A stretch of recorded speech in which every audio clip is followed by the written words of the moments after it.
Well, Heidi-ho, and welcome to the Mr. Obvious Show. I am Mr. Obvious, and welcome to our new late-night time slot. That's right, the Mr. Obvious Show is now on here from midnight till 2 a.m. Our old better hours from noon till 2 p.m. now, of course, feature the very popular Eugenia the Pet Psychic. I certainly don't have any problem with that. Management knows evidently what it's doing. Determining why a Shar-Pei is peeing in the living room is more important than any of my listeners' silly human problems. No bitterness here, though. No, sir. I'm sure my expertise is nowhere near as valuable as figuring out why a ferret is eating their young. So if anybody is listening at this godforsaken hour, just kidding. Let's go to the phones. Hello there, caller. This is Mr. Obvious. Hello, is this Mr. Obvious? Speaking.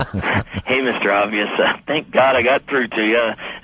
I'm a long-time listener and a first-time caller. How can I help you tonight, caller? Oh, Mr. Obvious, I'm glad you're on at night now because I got a power outage here at my house. Oh, well, have you looked out the window to see if other homes on your street have any power? I have, and they all seem to be okay. I guess it's just me. All right, then it's probably just a circuit breaker. Do you know where your breaker box is? Yeah, I do, Mr. Obvious, but that's where I got my problem. See, I'm in the bedroom, and I went to grab the flashlight from my wife's nightstand, and, well, the darn thing doesn't work. Well, this is a common problem. Many people have flashlights handy, but they come up with dead batteries often. Oh, well, I don't think that's a problem, Mr. Obvious. I think I'm getting juice. It's just that when I turn it on, instead of the light going on, it gets this weird buzzing sound. I'm sorry, a buzzing sound? Yeah, it's kind of a buzzing, I don't know, it's kind of like a... I see. Like did you try switching batteries? Yeah, I did. That's the first thing I did. My wife, luckily, God bless her, she keeps a whole batch of fresh batteries right there next to the door. I bet she does. What happened then? Yeah, same thing. No light. Nope, no light. That. And I tell you, Mr. Obvious, this darn thing is so strong, it makes my whole hand shake. Gives it kind of tingly feeling. You say it's on your wife's nightstand? Has this ever happened when she's turned it on? Well, I don't know for sure, Mr. Obvious. She's not here to ask her. She's visiting a friend this weekend.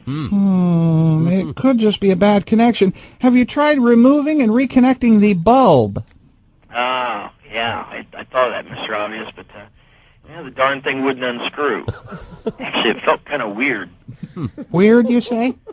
Yeah, the tip of the flashlight instead of just the flat glass bulb thing. It's kind of round. Round? You mean it doesn't flare out and have grooves so you can turn and adjust it? Well, no, I mean it's got grooves and bumps, all right, and you can turn and adjust it.